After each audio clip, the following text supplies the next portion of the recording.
Amount of training. Now, I'm sure you know that's a common question we get. How much should I train? How much should I work out? And typically we recommend 3 days a week worth of resistance training or working with a trainer, though we do anything from 2 to 5. But how much is too much? Or when do you know that you have crossed the line? Well, I hate when we get to this point. I don't like to use this as measuring the line, but something that we need to be on the lookout for when we're working hard towards a goal is the danger of overuse injuries. Today on the Personal Edge Fitness Podcast. Welcome to the Personal Edge Fitness Podcast with Garrett Williamson. Health, wellness, exercise, nutrition, and a whole lot more. Got questions? Call us and leave a message at 251-278-EDGE or message us at Personal Edge Fitness on Facebook and Instagram, at Team PE on Twitter, or personaledgefitness.com. Good day and welcome to the Personal Edge Fitness Podcast. Thank you so much for joining us today. My name is Garrett Williamson. I'm president of Personal Edge Fitness and your host for the Personal Edge Fitness Podcast, which is dedicated to enhancing your life by dispelling the myths of health, fitness, and nutrition. Now, before I get into our topic today, which is overuse injuries, let me tell you how to get in touch with the show, because as usual, the best ideas for shows actually come from our listeners and our viewers. So I appreciate Tony. Thank you so much for sending the question in about overuse injuries. That's why we're going over this today. But if you have any questions about this show or any others, or any questions about dispelling the myths of health, fitness, and wellness, please contact us at area code 251-278-3343. That's 251-278-EDGE. You can also reach me at my email address, which is Garrett, Garrett, at personaledgefitness.com, which of course is our website, personaledgefitness.com, and our Facebook page. Hit me up on Twitter at Team PE. As always, thank you very much for the questions that we've gotten in the past. Sort of on that note, and a program note, to let you know that we do have coming up next week, we have a program with Dr. Carolyn McGugan. This month is Breast Cancer Awareness Month. And so we'll be discussing with her breast cancer and also exercise and how that helps you in dealing with breast cancer. So she'll be my guest for next week's show. And then the following week, we'll have Dr. William Terry back on with us to talk to us more about the Connexus Clinic. Be looking forward to those shows, and I hope you join us for those. Now, overuse injuries. You've probably heard that term. It's not unfamiliar. It's one that's thrown around quite a bit. It happens a lot. In fact, overuse injuries happens in 30% of athletes. According to the Athletic Training Association, 30% of athletes suffer from overuse injuries. As always, I like to start out with a definition. You've heard this term before, but let me tell you what the definition of an overuse injury is. It's injuries that are not caused by an acute event. Now, they generally occur from excessive mechanical loading or stress being placed on the tendon, bone, ligaments, and I will go ahead and say muscles also. So it's just as it sounds. It's over time. You know, these repetitive motions, repetitive movements, repetitive bad form will cause overuse injuries. Now, the reason I'm talking about it today and the reason I think it's part of the myths associated with health, fitness, and wellness is not so much in athletes. I don't think anybody is surprised to hear that a high school baseball player, a high school pitcher, ends up with an elbow problem or a shoulder problem when they've been pitching aggressively year-round in baseball from elementary school, or at least middle school, all the way through high school. And they've always been a pitcher, and they end up with an overuse injury. I don't think that's any kind of surprise to anybody. You hear about it in the collegiate ranks. You hear about it in the professional ranks. And even the vast majority of clients that we deal with, which are individuals that are looking for weight loss, just gaining some strength, and actually extending their life, overuse injuries are extremely common. One of the areas we see that overuse injuries are basically accepted, which I can't stand, and that is in endurance athletes, especially runners. Though we do see it in swimmers, we do see it in cyclists, but even in walkers. Overuse injuries is something very common, but it is very misunderstood. And I'll get into that in a minute because that's pretty well the crux of what I want to talk about today as far as overuse injuries is concerned. When it comes to athletes, I don't think that we're surprised about any of the information that I'm going to share. But with all of us that are trying to maintain a healthy lifestyle, overuse injuries are very misunderstood. And I'll get into that in a minute. Let's give you a little more background on that. Like I said, 30% of athletes are suffering from overuse injuries. And if you're interested, we typically see, according to the Journal of Athletic Training, now that's the publication put out by the National Athletic Training Association. Real quick, NATA is a fantastic organization. They have one of the 3 certifications that we prefer here at Personal Edge Fitness: ACSM, NSCA, and NATA. American College of Sport Medicine is one of the governing bodies. National Strength and Conditioning Association is another governing body. And when it comes to rehab, the governing body of athletic training is the National Athletic Training Association, which is a fantastic organization. And we have actually 2 BOC certified trainers on staff here at Personal Edge Fitness. And so that journal, according to them, 62% of overuse injuries occur in females. I find that interesting, and I have quite a few ideas of why that is. But without going down that rabbit hole, let me tell you this: it's not a genetic thing. I promise you. If you look at the injuries that are occurring and where they're occurring, what sports they're occurring in, you're going to see a pattern, and the pattern does not have to do with gender. It has to do with the type of sports that they're doing, the type of training that's going on. It has nothing to do with the genetics of it all. The main reason I brought that up was the fact that that's going to go and speak also to the vast majority of overuse injuries that we experience here at Personal Edge that are mainly they're mainly with non-athletes. They're mainly with people that are just trying to get in shape. And I'll hang on to that misconception for a moment. I'll get back to it in a minute. Overuse injuries they can be limiting, obviously. Now, let me give you an example real quick of an overuse injury that we see very common, and it's accepted. And that's in runners. As I've said many times before, endurance athletes, endurance enthusiasts, I should say, because you may not think of yourself as an athlete because you don't go in competitions on a regular basis. But if you are a runner and you've been a runner for years and it's something that you really like, you really enjoy. In fact, if you think about it, you probably do it more for your head than you do for your body. Then you are a runner. You're an athlete. You're an athlete. I promise you. Cyclists are the same way. My particular area is swimming. I actually love to swim. Absolutely love to swim. And when I want to deal with stress, I'll hit the pool and do lap after lap after lap, which seems boring to a lot of people, I'm sure. But it's just that same type of, we've talked about runner's high before. That's the same type of feeling, that endorphin release that we do for our head, that makes us an endurance athlete, that makes us really love our sport. And the sad thing to me is how many individuals that come to me because they've had to stop running, and I'm using air quotes if you're not watching this on video, and they haven't stopped running because of their age, quote unquote. You know how I feel about that. It has nothing to do with time passing on a calendar. It has to do with repetitive motions, not training correctly. Correctly. I like that. I was going to add another syllable in there in the middle of that word, but not training correctly. Now, for instance, in runners, something we see on too common a basis, especially in 2022, way too common a basis is, I run, that's my fitness. I don't do anything else. I don't do resistance training. I just run. And even worse than that is, I don't need to do legs because I run, and running takes care of my legs. Nothing could be further from the truth. And what ends up happening is, in your running, you're using the muscles, therefore you're breaking down muscles, and you may or may not be taking in the right amount of protein or right amount of calories, and you may be expending those calories. Therefore, you think you're taking in the right amount of calories, but you're not, and you're actually getting into that quote-unquote thin runner's body where you're actually atrophying muscles. The muscles are there to protect the joints. You're also not doing resistance training when you're running, and you're neglecting large groups, the hips especially, and the hamstrings. And believe it or not, most people are surprised to hear this, you're really neglecting the quadriceps because you're breaking them down and you're not building them back. As you begin to actively deteriorate those muscles through this activity without trying to rebuild them, trying to do the right training for this particular sport, then as those muscles go away, the protection for your bones go away, or the muscle itself just weakens, and then you step off a curb or step into a pothole or something, nothing tragic, nothing that's going to twist an ankle, and boom, you pull a muscle and you don't address it. And you keep running on it, or you take a little bit of time off, but it's still hurting, but I can run through it. So you start running again, and now you've got an overuse injury in the muscle.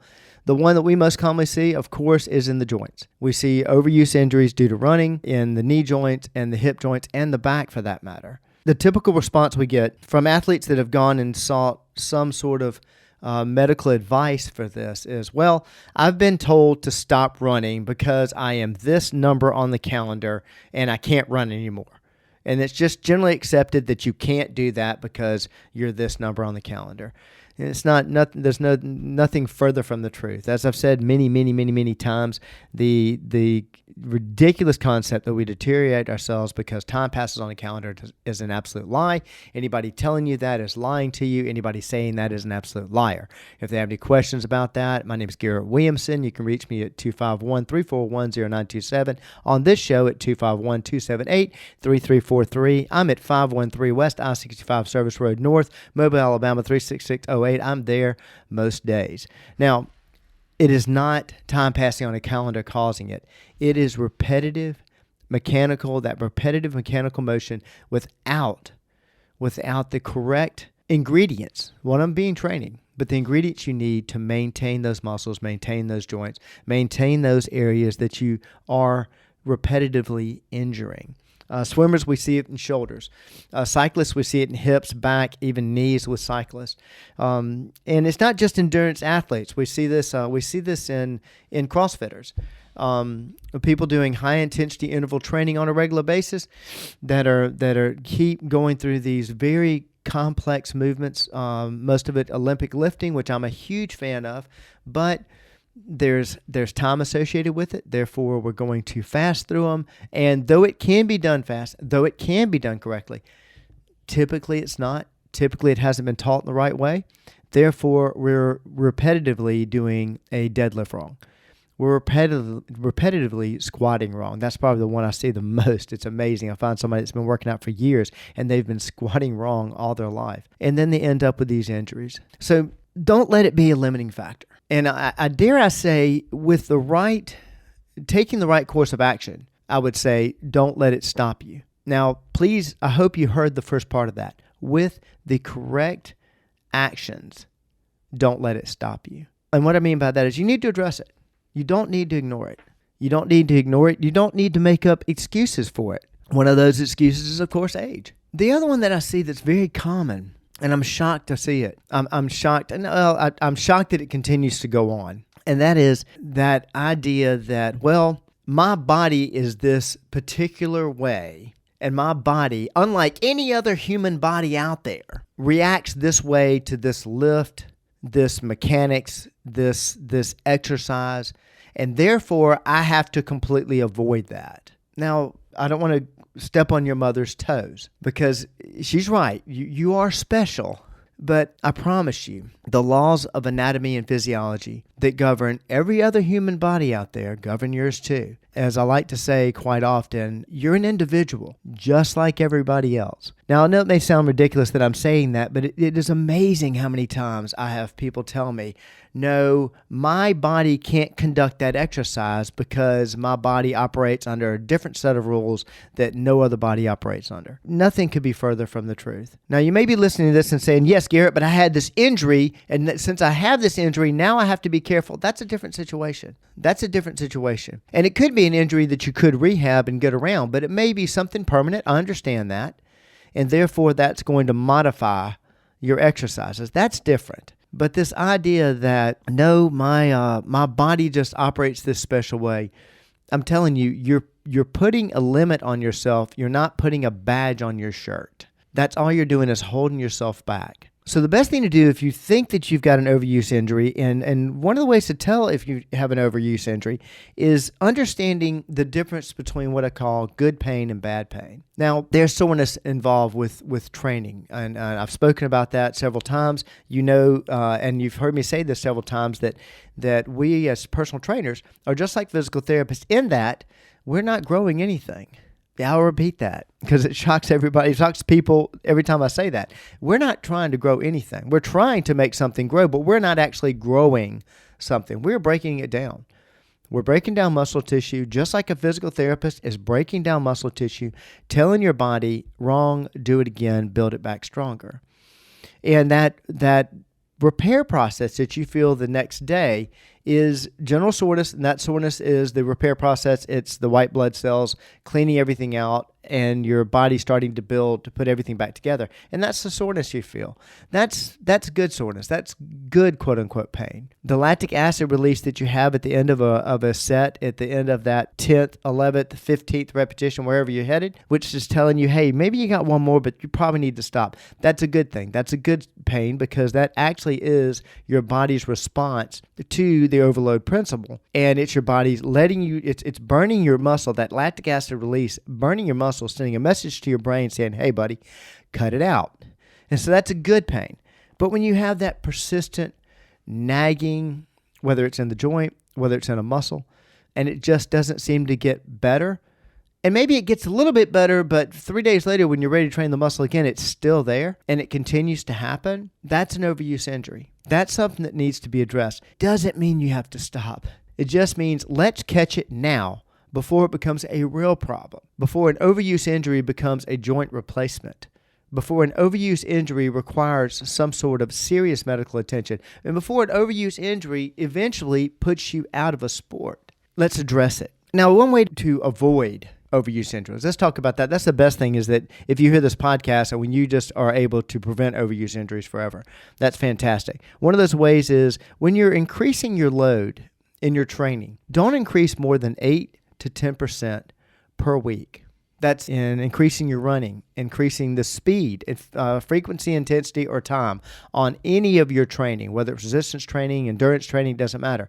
Don't increase more than your load any more than 8 to 10%.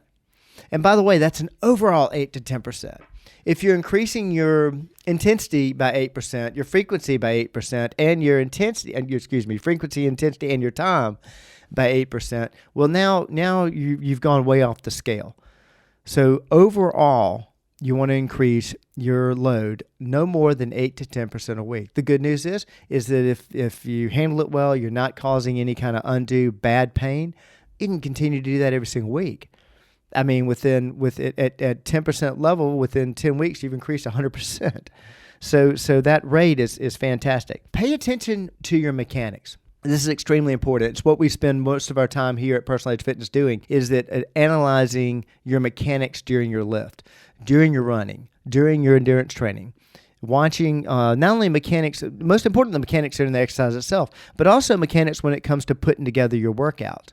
Conducting a really, really heavy leg day and then going on a 40-mile bike ride, not a great idea.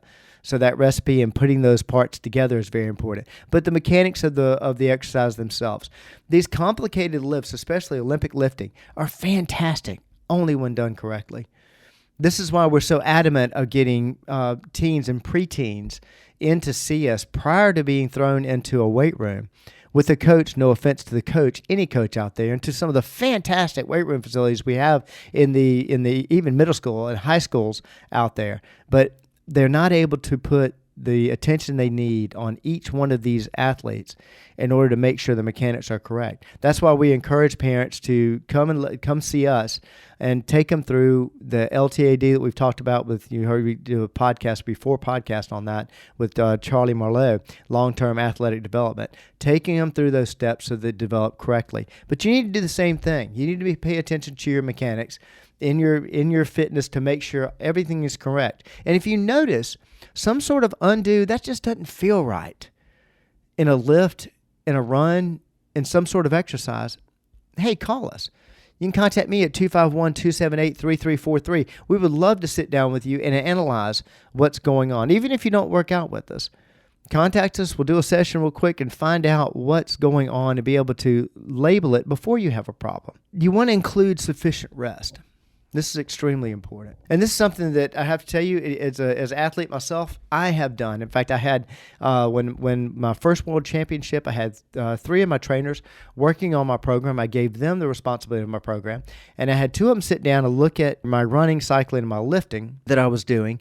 And they broke it all down, and they wanted to look at the entire week. They wanted my entire menu as far as my workout was concerned, just like we do with our clients here. And they looked at it and said, "Where's your rest day, Garrett?" I didn't even have a rest day. Well, everybody needs somewhere between 7 and 10 days in a 7 to 10 day training program. You need a rest day. And if you talk to my staff who are in phenomenal shape, they'll tell you when their rest day is. They're doing that so they can recover. Also, rest and exercise. When you're actually conducting the program itself, if you're doing resistance training and you're doing a set, you need at minimum 30 seconds in between sets working a muscle in order for the ATP, adenosine triphosphate. We just did a podcast on creatine, and we talked about that being the one additive that you can use as far as gasoline for the muscle, where the purest form of it is adenosine triphosphate, ATP, and it takes 25 to 30 seconds for that to fully restore into the muscle before you do another set or break it down again. So I've seen this stated before, and I agree with it. You can definitely rest too short, but you really can't rest too long. A minimum of 30 seconds at least in when you're resting to recover. And also make sure you have that recovery day in there. I can't say enough about sleep. Everybody understands what quality sleep does. We did a podcast on it, but I'm telling you, quality sleep, that's when you're going to rebuild. That's when you're going to prevent these. You're going to, if with the right nutrition, you're going to rebuild those muscles and prevent these injuries from happening. Nutrition, I said that, I've got to bring that up again, and that is incredibly important. You know what I focus on there. First thing, there's no such thing as bad food. Anybody telling you that is absolutely lying to you. First thing that we want to be concerned with is calories, and the second thing we want to be concerned with is protein amount.